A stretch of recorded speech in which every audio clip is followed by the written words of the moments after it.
Hey guys, how's it going? So carrying on from the last lesson in things what to practice, I outlined in the last lesson the Gm7 arpeggio and talked about how we can fret that on the 4th, the 3rd, the 2nd, the 2nd string with the 7th, and the 1st string with the root again, G. And what I'd like to cover now is how we changed some of those notes to create a minor 7 chord, and then to change a couple of the notes to make the minor 7 flat 5 chord, and then we'll apply that all the way up the neck to each of the chords from the G major scale. So, outlining the chord, we've got the root on the 3rd fret of the 6th string, the major 3rd on the 5th string 2nd fret, the 5th of the chord on the 5th fret of the 5th string, the major 7 on the 4th string 4th fret, and then the 1st octave on the 4th string 5th fret. So moving from the 4th string now, we move from the root note to the 3rd note on the 3rd string 4th fret, the 5th of the chord on the 3rd fret of the 2nd string, and then up to the 7th fret on the 2nd string for the major 7, and then across to the 1st string 3rd fret for the root.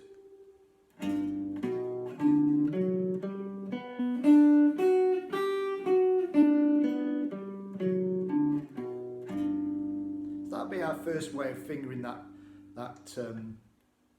arpeggio. The second way is to put the 3rd note, which is on the 5th string, on the 6th string 7th fret. So we had two ways of fingering the 3rd, major minor, and 2 tones away from the root note. There's our 3rd. So I can go the root on the 6th string 3rd fret up to the 3rd, which is B, on the 7th fret of the 6th string, moving to the 5th, then moving to the 7th, and then moving to the root. Now I'm going to then move across the notes on the 4th, the 3rd, the 2nd string, and then I'm just going to show you that there's the major 7 on the 2nd fret of the 2nd string as well, just a semitone below the final root note, the 2nd octave. So I can end up with a fingering that's different.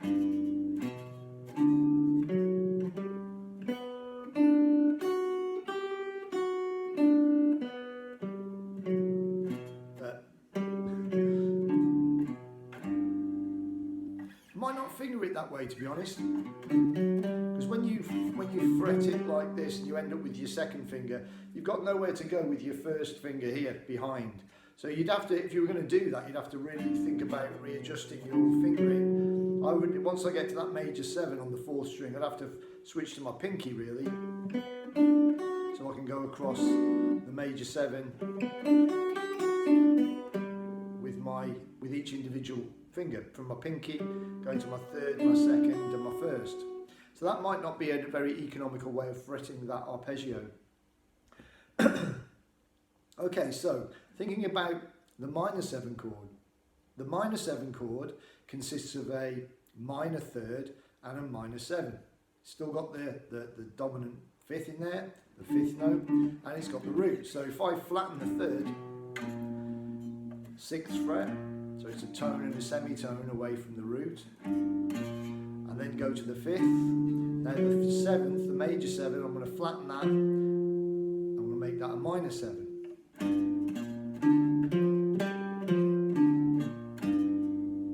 Now if I do the same with the next octave, the 3rd, I'm going to flatten. Okay. Then I'm going to roll across with my index finger to the 2nd string, and the major 7 was on the 7th fret, but that's going to flatten to a minor 7 on the 6th fret, and then the root note again. This is a very nice fingering for this arpeggio. And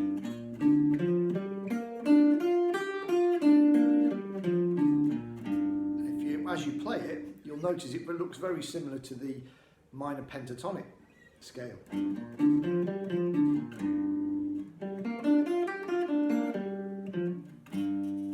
there's the minor 7 arpeggio.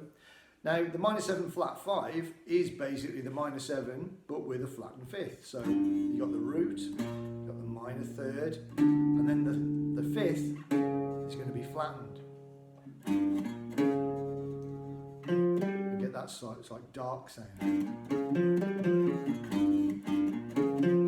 Then the next octave, now the root for the 5th is here. If I flatten that, I get a C sharp or a D flat. Now that isn't an economical way of fingering this in the arpeggio. So what I'm going to do is I'm going to put that D flat or C sharp on the 3rd string, 6th fret.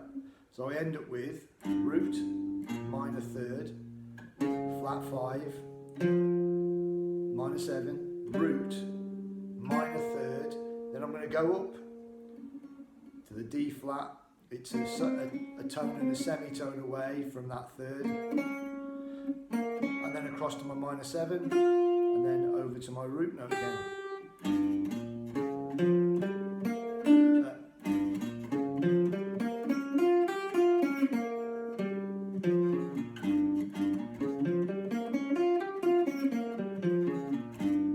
That's a nice way of fretting that.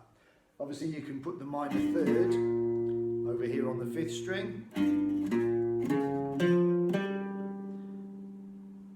and we could fret minor 3rd to the 5th. If I go across to the root note again with my pinky, I'll try and incorporate that flat 5 on the 2nd string, but I start with my pinky, move to the 3rd with my probably my 3rd finger actually, so I've got to go across to an F. So it's the 3rd fret on the 3rd string, 2nd fret on the 2nd string, 1st fret on the 1st string, and then up to the root. So there's an alternative way of fretting the flat 5 chord.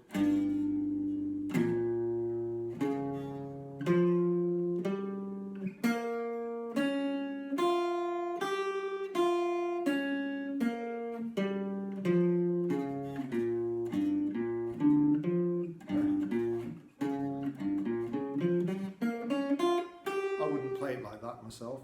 Maybe the small part of it, that bit might be useful, but in terms of in a lead sort of,